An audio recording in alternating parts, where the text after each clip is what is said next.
Un gigantesque corps céleste avait heurté la Terre avec une violence terriblement destructrice.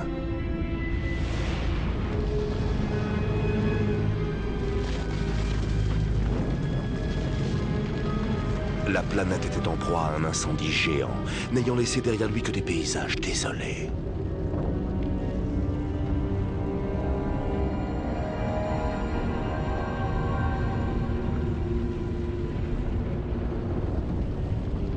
La vie avait disparu. Un chapitre de l'histoire de la Terre s'était tourné d'un seul coup.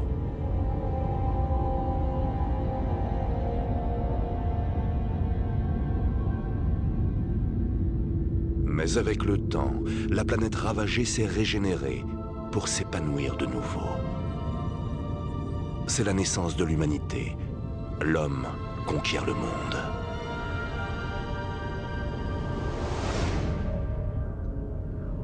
Mais le cosmos s'apprête à frapper une nouvelle fois.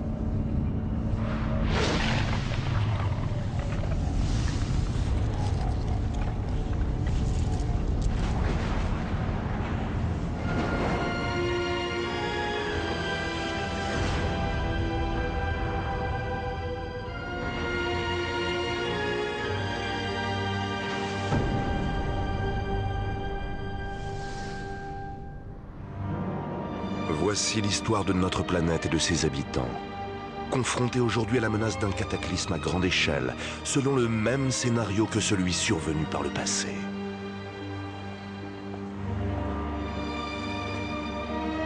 La comète meurtrière a été détectée il y a 2 ans.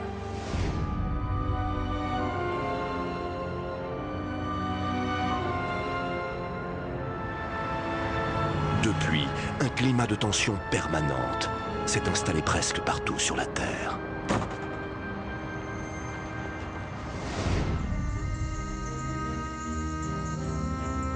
Seuls les habitants des zones particulièrement reculées ne sont pas conscients du danger imminent qui les menace.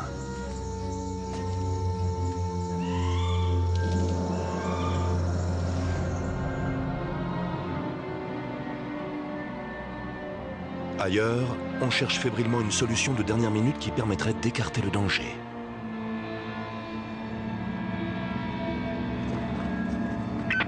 Noah, on y va. Oui, te fais pas de soucis. Je serai là dans 10 minutes.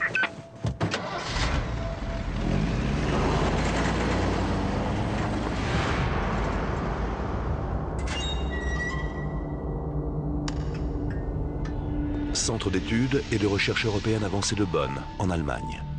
Le géologue Jan Smith porte une carotte glaciaire provenant de l'Atlantique qui témoigne de la catastrophe survenue il y a 65 millions d'années.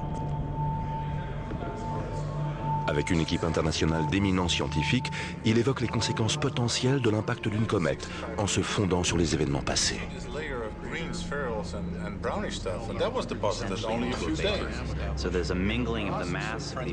Que se passerait-il si une catastrophe similaire se reproduisait aujourd'hui, alors que la Terre compte maintenant 7 milliards d'habitants? Notre histoire tire son fondement scientifique de cette équipe d'experts. Un tel événement anéantira toute vie à l'échelle continentale. Tout ce qui n'est pas protégé mourra dans les premières minutes suivant l'impact. Aujourd'hui est un jour décisif. Les télescopes des plus grands observatoires du monde sont tous braqués sur le même objectif. L'astrophysicien Noah Boyle dirige l'équipe de scientifiques de l'observatoire d'Hawaï. Avec l'informaticienne Xian Yatan, sa collègue, il a fourni des données importantes pour l'opération destinée à éviter la collision. Salut, Chad. Merci, Xian. J'ai revérifié toutes mes données. Le monde entier sont en état d'alerte maximale. Ce projet, élaboré sous une pression parmi les plus fortes qu'on puisse imaginer, a réclamé la mise en commun des cerveaux des plus éminents scientifiques. Pour réussir à la faire dévier de son orbite, ils devront détruire 1/10 de la comète. L'ogive à bord d'Ariane 5 est 800 fois plus Tu vois, puissante que la bombe je fais plus volontiers confiance à la science qu'à la religion, mais on va devoir prier pour que ça fonctionne. L'amas de glace et de blocage qui fait plus de 16 km de diamètre. Le but est de le faire dévier de sa trajectoire. Depuis 6 mois, une sonde envoyée par la communauté internationale poursuit sa course. On espère que l'ogive nucléaire qu'elle transporte, d'une puissance 800 fois supérieure à celle de la bombe larguée sur Hiroshima, stoppera la comète.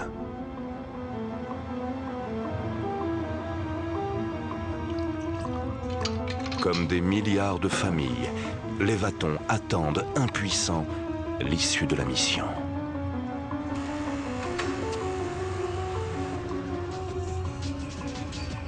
Rappelez-vous, il y a près de 6 mois, la fusée européenne Ariane 5 a pris le départ depuis le centre de tir de Kourou.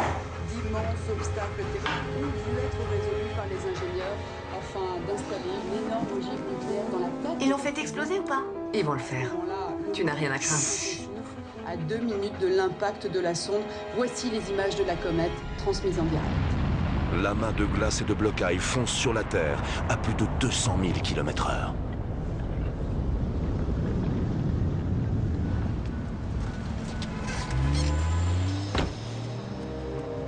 Fernando Martinez travaille à Houston depuis de nombreuses années pour faire vivre sa femme et ses enfants restés chez eux, au Mexique.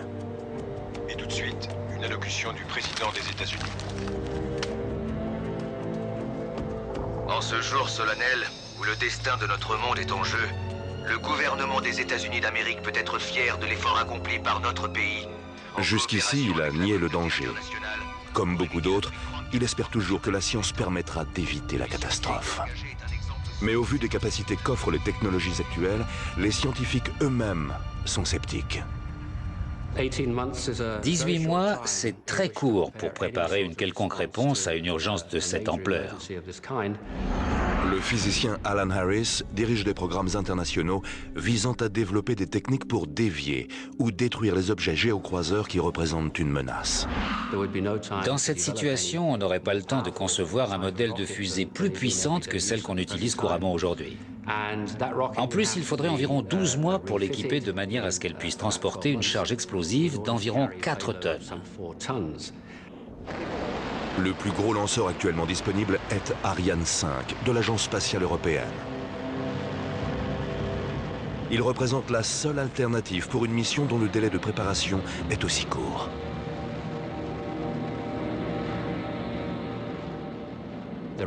La rencontre se produira plus ou moins sur la trajectoire de la planète Mars, ce qui veut dire qu'elle aura lieu environ 4 semaines avant que la comète ne heurte notre planète.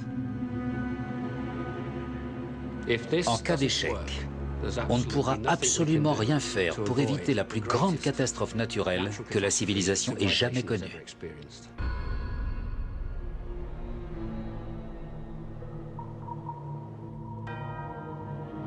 Voici venu le moment de vérité.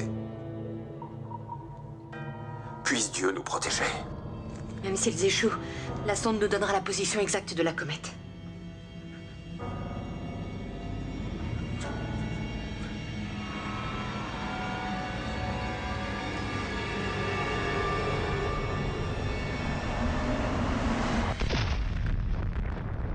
Malgré la puissance explosive colossale de l'ogive, l'opération échoue.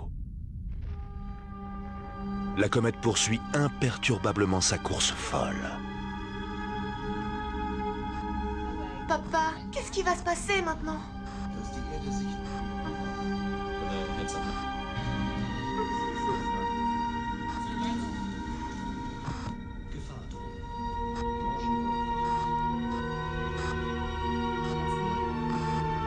Lieu de l'impact, il est situé.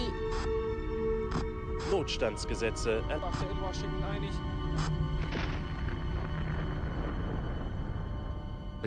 Une comète de cette taille, qui arrive droit sur nous, depuis les régions les plus éloignées du système solaire, avance à une vitesse très élevée et renferme une énergie cinétique extraordinaire. La puissance requise pour faire dévier ou pour détruire une telle comète dépasse largement ce que la technologie permet aujourd'hui. Donc pour moi, cette tentative serait vouée à l'échec depuis le début.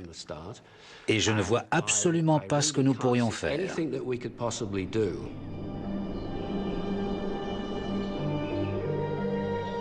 La nouvelle de l'échec de la mission se répand comme une traînée de poudre à travers le monde. Mais certaines régions particulièrement isolées restent totalement à l'écart de l'inquiétude croissante. Pour l'homme Ama et ses compagnons de chasse de la tribu des Pygmées Baka, la vie continue selon le rythme ancestral dicté par la recherche quotidienne de nourriture.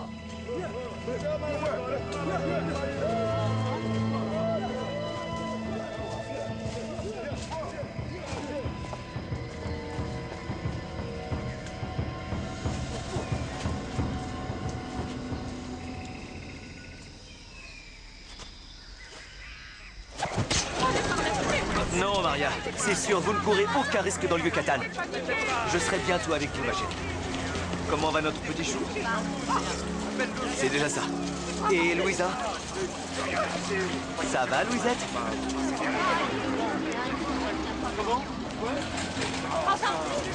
Non, chérie, je vais passer par les petites routes. Si tout se passe bien, je serai là dans 3 jours.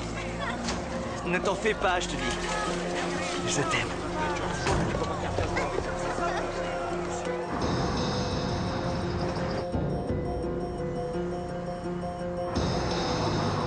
Fernando quitte la ville en direction du Mexique.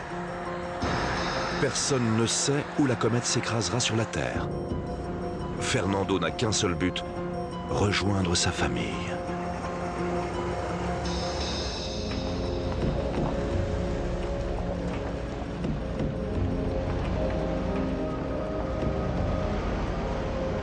Loin de la grande ville, il règne un calme trompeur. Mais dans les régions très peuplées, la situation va bientôt se dégrader. Les frontières seront très certainement fermées. L'état d'urgence sera décrété et les réserves stratégiques seront utilisées par ceux qui en assurent la gestion.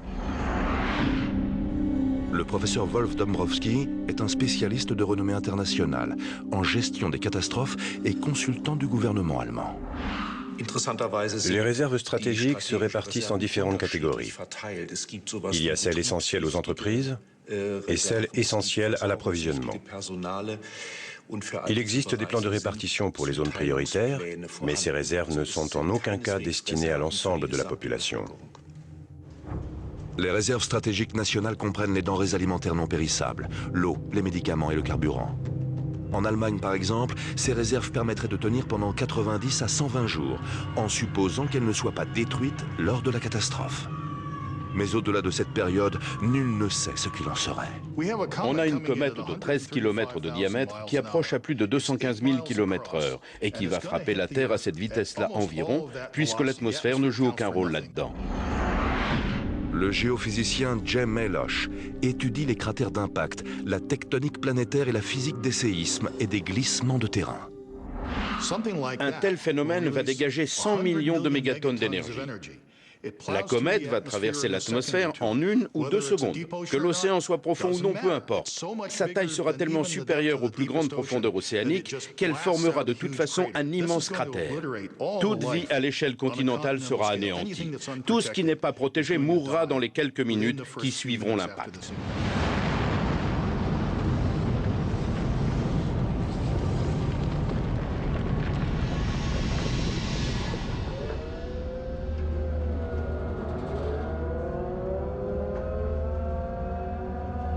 On ignore toujours l'endroit exact où la comète frappera la Terre.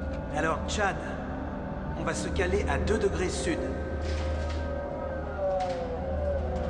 Les experts travaillent intensément pour améliorer la précision de leurs pronostics. Oui, c'est ça. Et ça risque d'être problématique. Il reste plus qu'à attendre. Oh là là.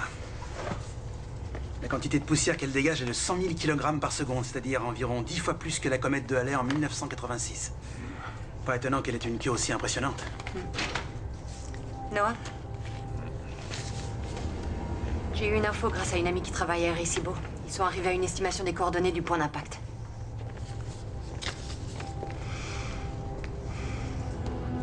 Est-ce qu'ils l'ont divulgué? Non, c'est top secret. Ils ne publieront pas l'info avant que le plan d'évacuation soit en place.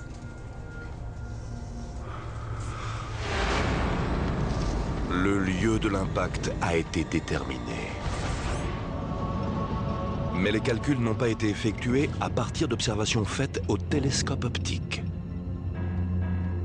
Le deuxième plus grand radiotélescope du monde, situé à Arecibo, à Porto Rico, fournit des données 10 fois plus précises que les outils optiques. Il permet donc